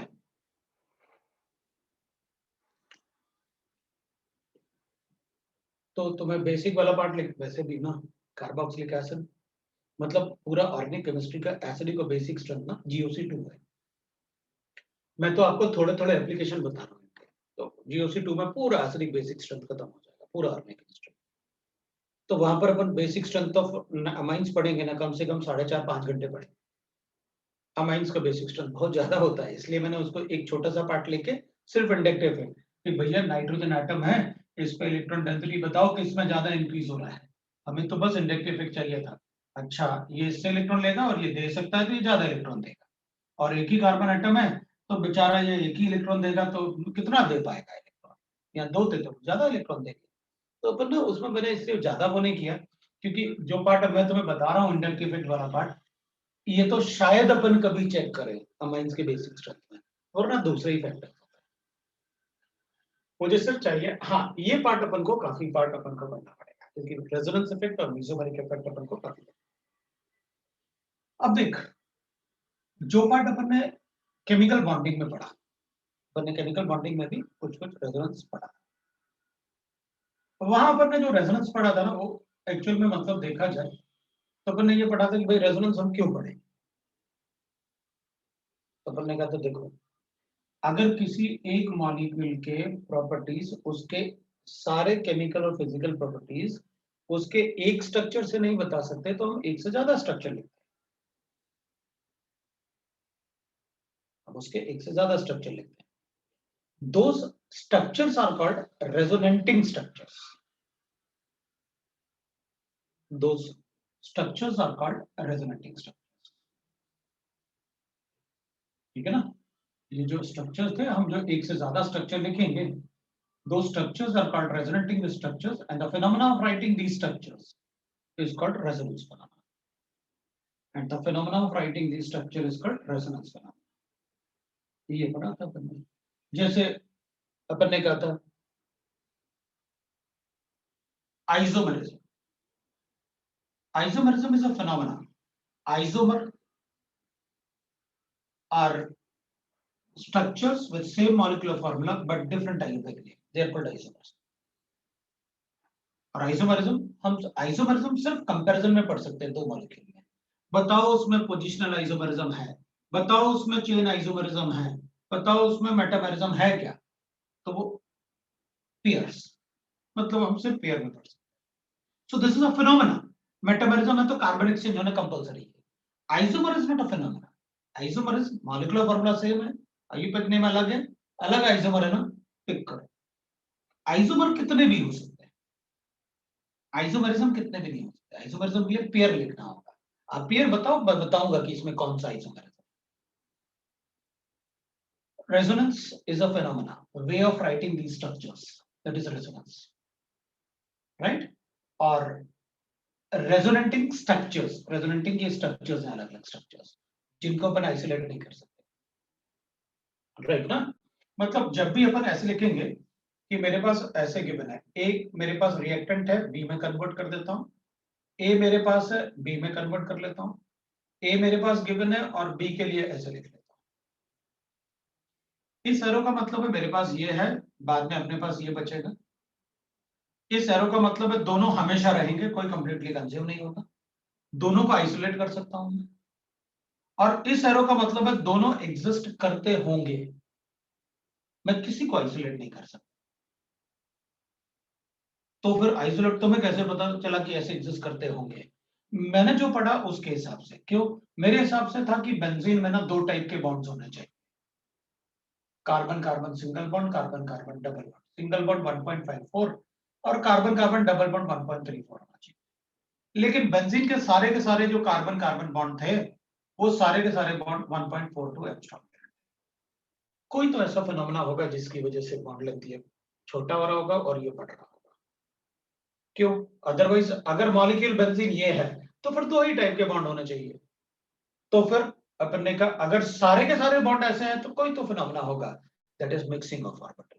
बिकॉज अपन ने पढ़ा ना, whenever the orbitals are in the same plane they have tendency to mix up. Mixing of orbital is exothermic phenomenon. तो हमें कैसे पता चला कि रेजोनेंस होता है? तो हमें तो बॉन्ड लेंथ से पता चला, और मॉलिक्यूल को जब हमने ब्रेक किया, उसके सारे बॉन्ड ब्रेक किए तो सारे के, जैसे बेंजीन होता है, अपन को पता है बेंजीन को अगर सारे के सारे बॉन्ड ब्रेक करने के लिए मुझे बेंजीन के सारे बॉन्ड, मतलब मुझे अगर 6 CH बॉन्ड ब्रेक करने हैं, 6 carbon, 3 carbon carbon single bond और 3 carbon carbon double bond break करना है, तो सपोज अगर x किलो कैलोरीज एनर्जी चाहिए इन सबको ब्रेक करने के लिए, तो बेंजीन ब्रेक हो जाना चाहिए था। लेकिन बेंजीन ब्रेक नहीं होता इससे। जब मैंने बेंजीन के बॉन्ड्स को ब्रेक किया तो मुझे x किलो कैलोरीज के साथ इतना एनर्जी और देना पड़ा, किलो कैलोरीज के साथ मुझे इतना एनर्जी और देना पड़ा। मतलब पहले इतना एनर्जी दो और उसके बाद इतना एनर्जी दो तो सारे बॉन्ड ब्रेक होंगे, नहीं तो नहीं। इसका मतलब है कि जब हमने बेंजीन को बनाया था तो ये जो ऑर्बिटल्स एक ही प्लेन में थे ना, ये आपस में मिक्स हो गए होंगे और मिक्सिंग से इनकी स्टेबिलिटी बढ़ गई। वो मिक्सिंग की वजह से 36 किलो कैलोरीज ऑटोमेटिकली लिबरेट हो गया होगा और ये इस फॉर्म में आ गया, रेजोनेंस हाइब्रिड के फॉर्म। तो इसका मतलब है ओवरऑल जो बेंजीन बनाया तो एनर्जी इतना तो बॉन्ड फॉर्मेशन की वजह से बना होगा, एनर्जी आया होगा, लिबरेट हुआ होगा बॉन्ड फॉर्मेशन की वजह से, और इतना एनर्जी वो एक्स्ट्रा स्टेबिलिटी की वजह से, वो मिक्सिंग ऑफ ऑर्बिटल की वजह say that is called the resonance.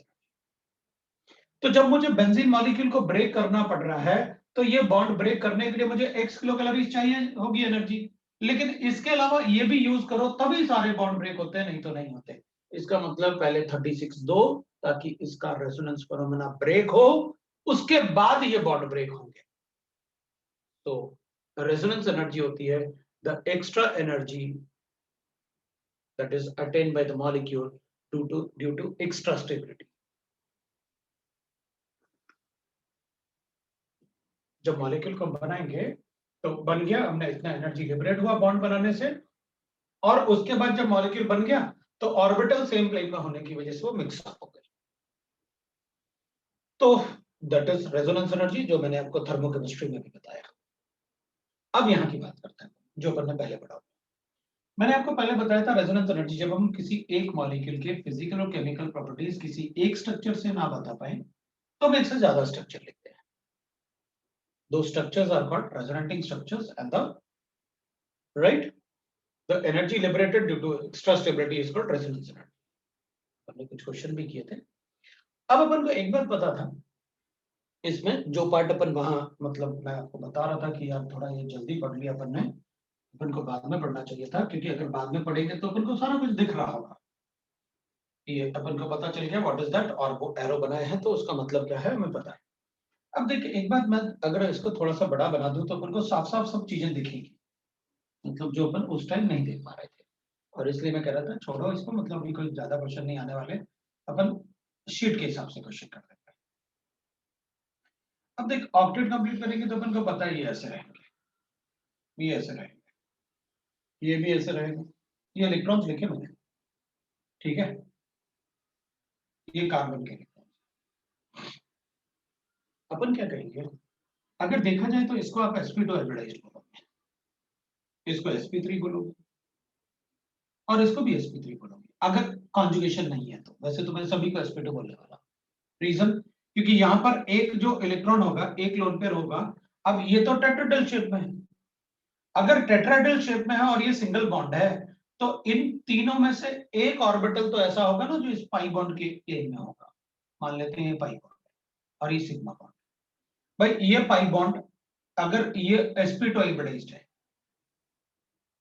अगर ये sp2 हाइब्रिडाइज्ड है तो ये लोन पेयर ऐसे होंगे, ये दोनों लोन पेयर और इसका सिग्मा बॉन्ड एक ही प्लेन में होगा। अगर किसी एटम से पाई बॉन्ड अटैच्ड होता है तो अपन को अच्छे से पता है कि उसके तीनों सिग्मा बॉन्ड एक ही प्लेन में होते हैं, और उसका जो पाई बॉन्ड है वो perpendicular to the molecular plane होता है। ये मैंने स्ट्रक्चर्स भी बना के दिखाया आपको लास्ट। ये पाई ऑर्बिटल ऐसे हैं, इसके पाई बॉन्ड ऐसे हैं, लोन पेयर ऐसे हैं, ये पाई बॉन्ड है। यहां पर इन तीनों में से क्योंकि ये sp3 जैसे दिख रहा है तो अगर अपन चेक करें तो तीनों में से कोई एक ऑर्बिटल तो पाई बॉन्ड के प्लेन में होगा। मैं इसको ऐसे कर देता हूं, ये पाई बॉन्ड हो गया। अगर मान लो ये अपना ऑक्सीजन हो गया इधर वाला, ये पाई बॉन्ड है, इधर वाला ऑक्सीजन अपन को ऐसे दिख रहा होगा, ये वाला ऑक्सीजन, ये पाई बॉन्ड है, इधर भी इसका पाई बॉन्ड, ये दोनों पाई बॉन्ड के ऑर्बिटल्स हैं। अब अपन इसकी बात करते हैं यहाँ पर, तो यहाँ पर एक ऑर्बिटल, क्योंकि ये तीन और लोन पेयर है ना, तो एक लोन पेयर ऐसे मान लेते हैं, एक लोन पेयर ऐसे मान लेते हैं, और एक लोन पेयर को अपन ऐसे मान लेते हैं। ये वाला लोन पेयर और ये वाला पाई बॉन्ड एक ही प्लेन में हो। अगर ये वाला लोन पेयर और ये पाई बॉन्ड एक ही प्लेन में है तो ऑब्वियस सी बात है, ये लोन पेयर को अगर मैं इस ऑर्बिटल में शिफ्ट करूं तो इस ऑर्बिटल के इलेक्ट्रॉन को मैं इसको दे देता हूं, क्योंकि ये भी तो पाई बॉन्ड एक ही प्लेन में है। अब कैसे देते हैं वो देखते हैं। आपने कहा मुझसे कि मैं इसको ये इलेक्ट्रॉन एक लेके, क्योंकि ऑर्बिटल अगर सेम प्लेन में होंगे तो मिक्सिंग 100% होगा। मैं इसके एक इलेक्ट्रॉन को इस कार्बन को देता हूं और बदले में इस इलेक्ट्रॉन को इसको देता हूं, ये वाला जो क्रॉस वाला पाई बॉन्ड का इलेक्ट्रॉन, पाई बॉन्ड वीक होगा ना, इसलिए इजीली ब्रेक हो जाएगा।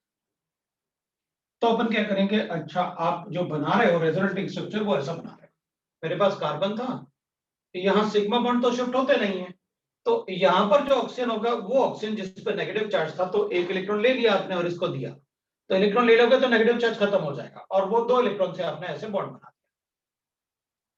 और बदले में जो यहाँ पर ये वाला, क्योंकि जैसे जैसे इसको इलेक्ट्रॉन मिल रहा है ये वाला इलेक्ट्रॉन उसके पास जा रहा है, तो उसके ऑक्सीजन के दो लोन पेयर तो थे ही उसके पास, अब ये वाला इलेक्ट्रॉन अपन ने दिया, क्योंकि ये वाला इलेक्ट्रॉन तो पहले से ही इसका था, तो अपन ने एक एक्स्ट्रा इलेक्ट्रॉन उसको दिया तो negative charge.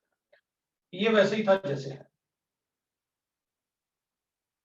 whenever the orbital are in the same plane they will have tendency to mix up। तो अपन कहेंगे सर अगर ये फिनोमेना यहां से हो सकता है तो यहां से भी हो सकता है, तो करो। अपन ने कब कहा कि वहां से नहीं हो सकता, अपन वहां कर सकते हैं। तो अपन कहेंगे ठीक है, फिर तो मैं इसको ऐसे भी कर सकता हूँ भाई, इसको यहाँ शिफ्ट करो, इसको वापस शिफ्ट कर दो, इस पे करो, बिल्कुल कर सकते हैं। इसी को तो रेजोनेंस फिनोमेना बोलते हैं। ये डबल बॉन्ड है, ये नेगेटिव है, ये तो ऐसे वापस आ गया इसके पास नेगेटिव चार्ज। यहाँ डबल बॉन्ड है तो एक इलेक्ट्रॉन अपन ने इसको दिया और इसका इलेक्ट्रॉन इसने इसको दिया, दैट इज, तो यहाँ पर दो ही लोन पेयर बचे हुए हैं, तो यहाँ पर भी नेगेटिव चार्ज, यहाँ पर भी negative charge. This is mixing of orbital because the orbitals are in the same plane। whenever the orbitals are in the same plane they will mix up। mixing is exothermic phenomena, उनमें कोई energy नहीं देनी पड़ती है। और अगर exothermic phenomena होगा तो ऑब्वियसली बात है एनर्जी लिबरेट होगी। That extra energy liberated due to the mixing of orbital is called resonance energy. So that is the resonance energy for this. हमें कैसे पता चला कि इसमें रेजोनेंस हो रहा है, तो अपन कहेंगे हमें इसलिए पता चला क्योंकि हमें तो हमारे हिसाब से इसमें दो टाइप के बॉन्ड आना चाहिए, लेकिन इसमें एक ही टाइप का बॉन्ड आता है कार्बोनेटाइन में। कार्बोनेटाइन में तो एक ही टाइप का बॉन्ड आता है, तो अगर एक ही टाइप का बॉन्ड आएगा तो अपन कहेंगे ऑब्वियस सी बात है, इसका मतलब ये सारे के सारे बॉन्ड लेंथ इक्वल तभी हो सकते हैं जब इनमें इंटरमिक्सिंग ऑफ एटॉमिक ऑर्बिटल्स हो, ऐसे तभी ये पॉसिबल है, नहीं तो नहीं है। बताया अपन ने भाई फिर तो इंटरमिक्सिंग हो रहा है, ये अपन ने लास्ट टाइम पढ़ा था। ये ऑर्बिटल्स अभी मैं आपको दिखाऊंगा भी, क्योंकि रेजोनेंस वगैरह अपन पढ़ेंगे तो ऑब्वियस सी बात है अपन ऑर्बिटल देखेंगे। यही पार्ट मुझे अब डिटेल में बताना है आपको, सारे मतलब मिक्स करके और अलग अलग टाइप के। ये तो डबल बॉन्ड और नेगेटिव चार्ज था, अभी तो मैं बहुत सारा बताने लगा। जो अपन ने 11th में पढ़ा था अपन ने, उसमें छोटा छोटा पार्ट ऐसे पढ़ लिया था। सिग्मा बॉन्ड के पोजीशन कभी चेंज नहीं होते। रेजोनेंस फिनोमेना में नंबर ऑफ चार्जेस कभी चेंज नहीं होते।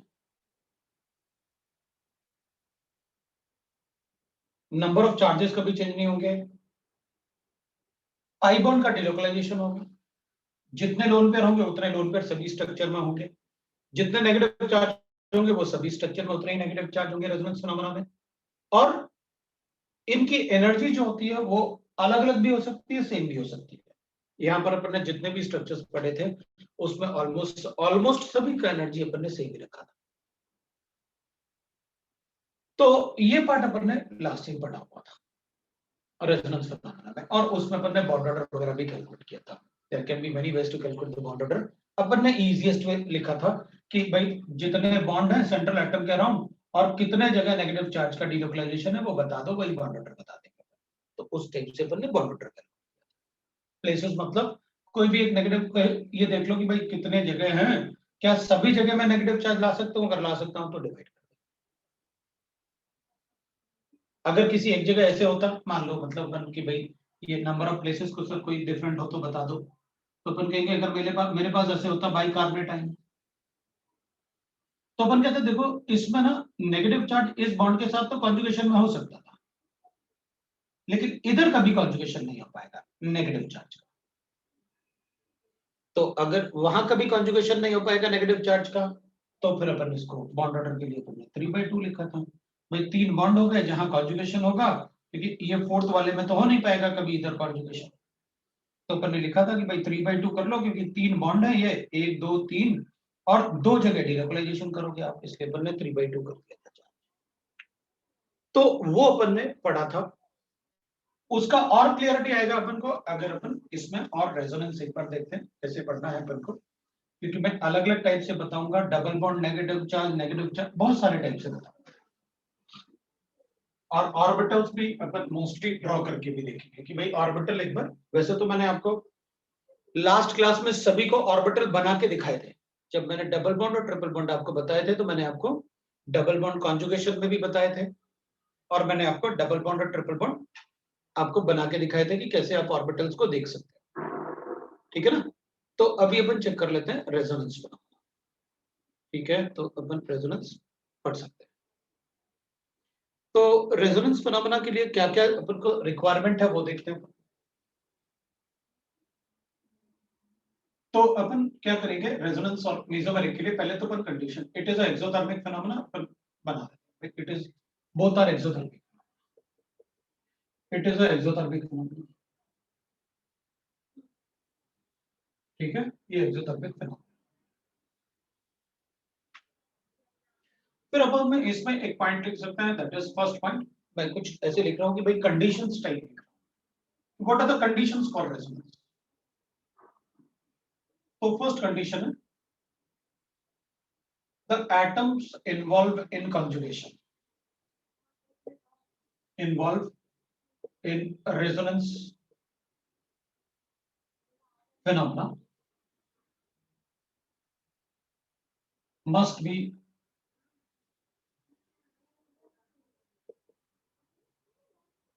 sp2 or sp hybridized,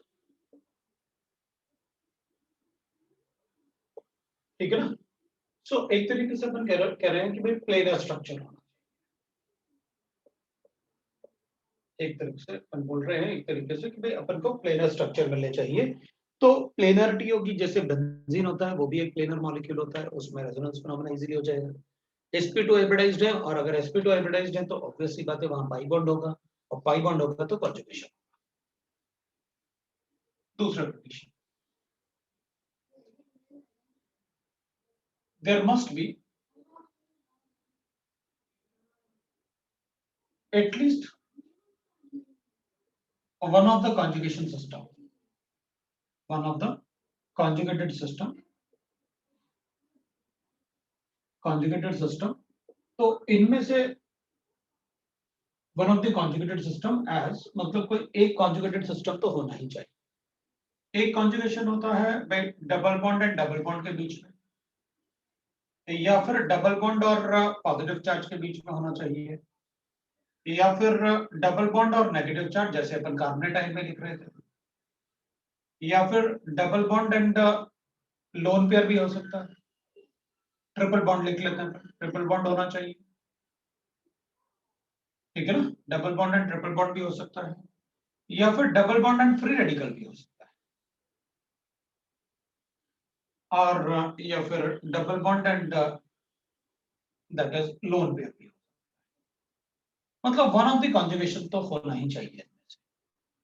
इनमें से सारे कॉन्जुगेशन अपन एक एक करके पढ़ेंगे और मैं इनमें काफी इंफॉर्मेशन अपन को मिलेगा, वो एप्लीकेशन टाइप भी छोटा छोटा अपन उसमें डिस्कस करते रहेंगे। फिर उसके बाद थर्ड कंडीशन होगा, in resonance phenomena, resonance phenomena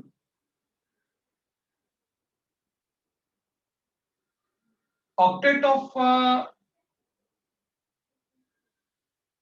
oxygen and nitrogen atom is never expanded, is never expanded, is never expanded। Oxygen और नाइट्रोजन का तो कभी एक्सपेंड हो ही नहीं सकता। And also avoid expansion of octets, expansion of octets of atoms,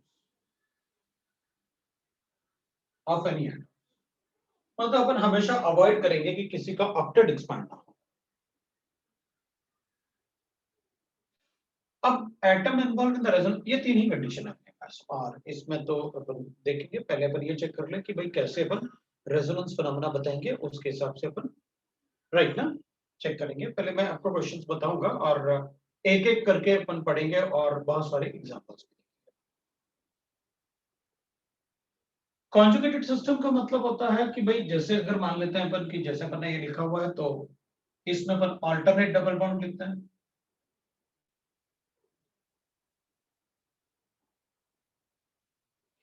जब double और triple bond होंगे तो इसमें भी अल्टरनेट होने चाहिए, और नेगेटिव चार्ज होगा तो अपन को ऐसे करना होगा कि भाई दो एटम जो पॉजिटिव चार्ज देखना है, दो एटम जो डबल बॉन्ड को होल्ड करेंगे ना, कोई भी दो एटम हो सकते हैं, दो एटम जो डबल बॉन्ड को होल्ड करेंगे, उनसे जो थर्ड एटम अटैच्ड है, उनसे जो एटम अटैच्ड है उस पर पॉजिटिव चार्ज होना चाहिए। मैं आपको सिर्फ सिस्टम बता रहा हूं कि हाउ दैट सिस्टम इज, मतलब कॉन्जुगेटेड सिस्टम अपन किसको बोलेंगे वो बता रहा हूं। दो एटम जो डबल बॉन्ड को होल्ड करते हैं, उनसे जो वेरी फर्स्ट एटम अटैच्ड है, अगर उस पर नेगेटिव चार्ज है तो भी अपन कहेंगे वहां कॉन्जुगेटेड सिस्टम है। दो एटम जो डबल बॉन्ड को होल्ड करेंगे, उनसे जो एटम अटैच्ड है, अगर उस पर रेडिकल मतलब ऑड इलेक्ट्रॉन है, तो भी अपन उसे कॉन्जुगेटेड सिस्टम कहेंगे। लोन पेयर का मतलब है दो एटम जो डबल बॉन्ड को होल्ड करते हैं और उनसे जो एटम अटैच्ड है, अगर उनके पास पेयर ऑफ फ्री इलेक्ट्रॉन है, तो अपन कहेंगे वो लोन पेयर और डबल बॉन्ड का कॉन्जुगेशन। उस टाइप से अपन कॉन्जुगेटेड सिस्टम बोल सकते हैं, राइट। तो अब ऑब्वियसली बात है, the atom involve in resonance phenomena must be sp2 और sp हाइब्रिडाइज्ड। वो तो अपन, आप ये सिस्टम बता दो मुझे, उसी में ही आप दिख जाएगा मुझे क्या करना है क्या नहीं करना है।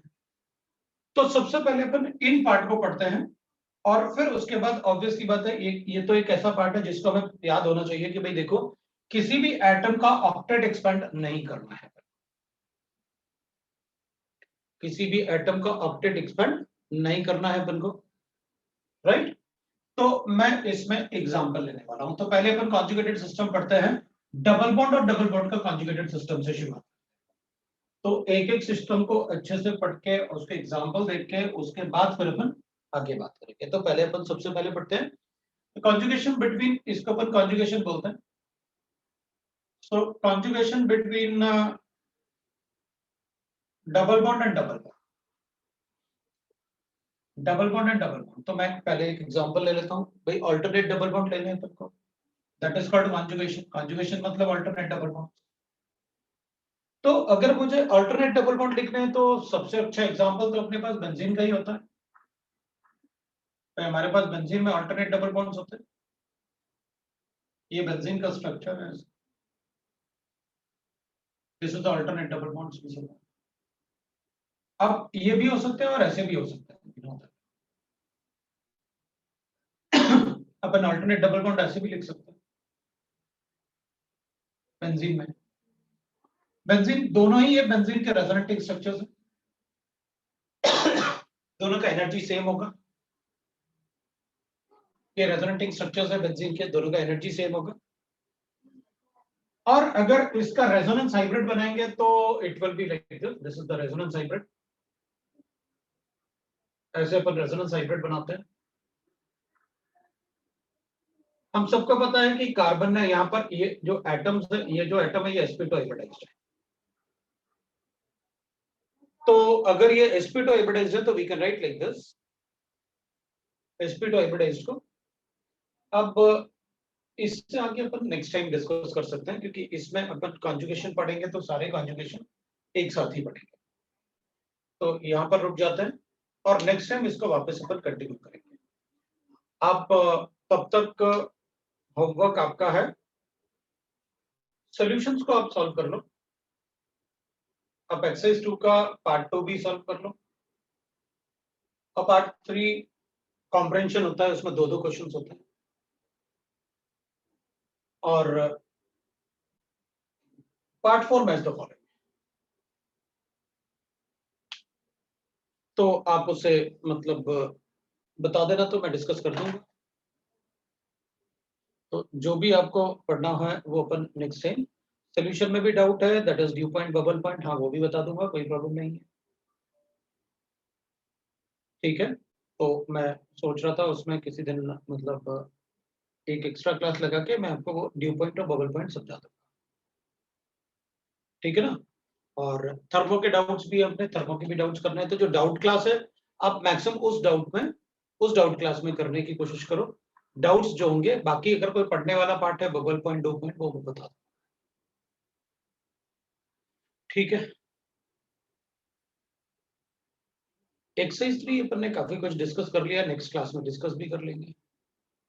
और सॉल्यूशन का शीट तो आपको हार्ड कॉपी मिल गया ना, शीट तो सब तुम लोगों को हार्ड कॉपी मिला, गुड। तो शीट को आपको सबको शीट मिल गया हार्ड कॉपी, तब कोई प्रॉब्लम नहीं, फिर आप शीट से सॉल्व करो। अब शीट मिल गया तो फिर आप होमवर्क करो, फिर अपन डिस्कस करो। ठीक है, वो आप सॉल्व करके फिर नेक्स्ट टाइम अपन डिस्कस कर सकते हैं। चर्चगेट में मेरे ख्याल से शीट मिलने वाला है, वो जाने वाले थे एक दिन, मेरे ख्याल से आपको मैसेज आया होगा अकबर जी का। चलो ठीक है, फिर अपन नेक्स्ट टाइम, होमवर्क आपके पास है, नेक्स्ट टाइम अपन होमवर्क डिस्कस करेंगे फिर आगे बढ़ेंगे। So next time homework discussion.